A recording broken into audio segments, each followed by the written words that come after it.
C'est un phénomène qui gangrène le secteur pétrolier depuis plusieurs années au Cameroun. Le siphonnage des camions-citernes et des bonbonnes de gaz. Le siphonnage consiste simplement à utiliser un tuyau recourbé permettant de transvaser des liquides d'un récipient à un autre juste en mettant le récepteur un peu plus bas pour respecter le principe des vases communicants. Malgré les opérations de contrôle des agents de l'administration publique et les dénonciations des usagers, ce fléau dont les tentacules s'étendent des grossistes aux petits revendeurs est extrêmement dangereux. L'opération du siphonnage alors se passe la plupart du temps, soit quand le camion est en train de sortir des dépôts comme la SDP ou des livraisons dans des stations-service.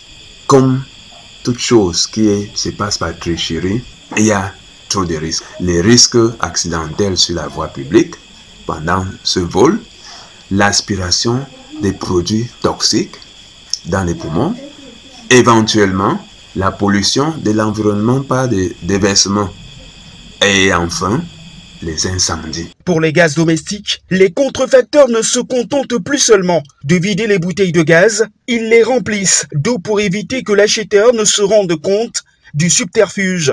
Vendu sans autorisation et très souvent stocké dans des maisons d'habitation, des maisons de fortune ou dissimulés dans la brousse. Ces produits frelatés sont proposés aux usagers de la route par des trafiquants en quête du gain facile. Selon l'expert Moïse Fandio, il faut d'autres mesures au-delà de celles coercitives pour minimiser les risques liés à la manipulation frauduleuse de ces produits des hydrocarbures. En l'occurrence, accentuer la sensibilisation de proximité et réduire la corruption et le taux de chômage au Cameroun.